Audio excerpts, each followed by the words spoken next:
One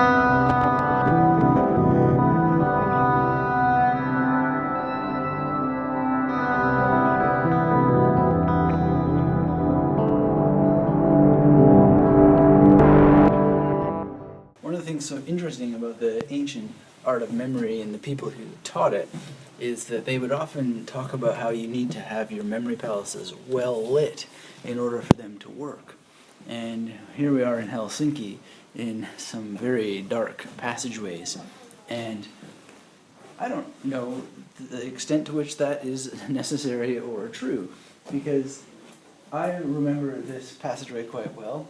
I'm going to pay attention to the number of little rooms as such that are here, and each of them are going to have a number of corners, which will most likely be the number 4, although I can see potential for 6 per room. And this looks like it's going to be a nice 20 to 30 station memory palace, and as you can see from the video, it's a very dark memory palace indeed. There shouldn't be any real concern that it's well lit, as the ancients used to think, and the Middle Age, how would you say that? Middle Age ancients, the Middle Ages. They were so concerned about this, and the reality is that if you get really good at using memory palaces, you don't reconstruct the memory palace in your mind. It's just a constellation. Each station is a star in a constellation. So if you think of the Big Dipper, you can look up at that constellation, and you don't need to impose a spoon on top of it in order to recognize it as the Big Dipper.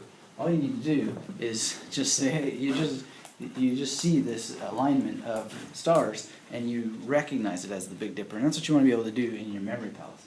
So this place, I'm seeing it very, very dark. As we walk through, I'm going to count the number of rooms, and then I'm going to make an imposition of how many stations are going to be in each room. It's just a numerical calculation, and I'm going to draw it out in my memory palace journal, which of course works the best if it has snakeskin cover, and going to just use it. And it doesn't matter how well lit it is, because the mind isn't going to reconstruct the memory palace as I reuse it. It's just going to have it as a mathematical construction based on the spatial location that my mind remembers well enough to use. So keep that in mind. It's fun to read in the ancient stuff about having well-lit memory palaces, but I, at least in my experience, don't think it's either true or necessary. Just use them as places, as if they were stars in a constellation. So there are actually 5 chambers in there. 1, 2, 3, 4, and 5, and then that central column, which can all be used to create a very, very powerful memory palace, and no light needed at all.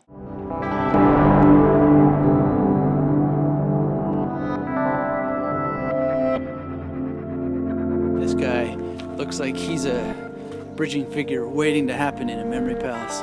Look at how brutal and strange that would be if it just lifted up a body, picking up that shield, grabbing that sword, and just ready to wreak memory havoc on everything. Maybe going into this wonderful dark memory palace station filled area that can be used to learn and memorize anything, like Finnish vocabulary, for example.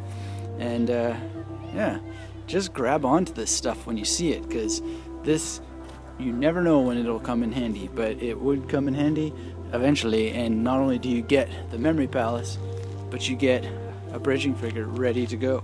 And, you know, grab hold of any information so you could look it up online later, and you're golden. You've got material to use to memorize whatever it is that you like.